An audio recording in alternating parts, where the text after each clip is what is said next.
Allergy શું છે, કેમ વારંવાર લોકોને થાય છે, કેમ વારંવાર એ લાંબા સમય સુધી આ તકલીફમાંથી સફળ થવું પડે છે.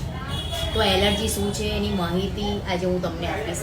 એલર્જી એમાં વારંવાર છીંકો આવે, તમારું નાક જે હોય એ બંધ થઈ જાય, નાકમાંથી પાણી નીકળ્યા કરે, તમને છીંકો આવે, વારંવાર શરદી થઈ જાય, આંખોમાં તમને ખજવાળ આવે, આંખોમાંથી પાણી સતત નીકળ્યા કરે. તો એના માટેના કારણો કયા જવાબદાર છે, તો તમે એલર્જીથી બચી શકો છો.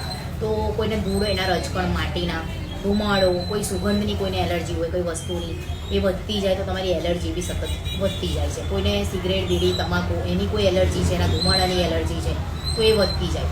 તો એઝ એ ડૉક્ટર હું એક જ સલાહ આપીશ કે તમે કારણથી બચો.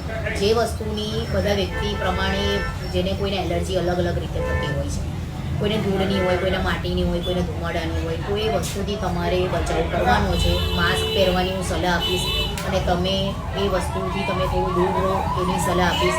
તમે બને એટલું તમે કારણથી બચો અને તમારું પોતાના સ્વાસ્થ્યનું ધ્યાન આપો. તકલીફ સતત વધતી જાય છે તમને, તો ડૉક્ટરો તાત્કાલિક મુલાકાત લો, તમારી જાતે ક્યારેય દવા લેવી નહીં. તો તકલીફ જો વધારે હોય તો તમારે એવિલ, સિટ્રેઝિનનો કોમ્બિનેશનમાં ડોઝ લેવાનો હોય છે સવાર બપોર. એ લેવાથી તમને આ જે એલર્જી છે એ કંટ્રોલમાં આવી જશે. તકલીફ વધારે હોય તો ડૉક્ટરની મુલાકાત લેવાની. તો જેને બી આ તકલીફોથી સફળ થઈ રહ્યા છે અને વારંવાર થાય છે એલર્જી જેને કહેવાય, તો એ વસ્તુથી તમે પોતાનો બચાવ કરો, એ કારણથી બચો તો તમે પોતે સ્વસ્થ રહેશો. તો બને એટલું વિડીયોને શેર કરો કે લોકો સુધી આ માહિતી પહોંચે અને લોકો જાગૃત.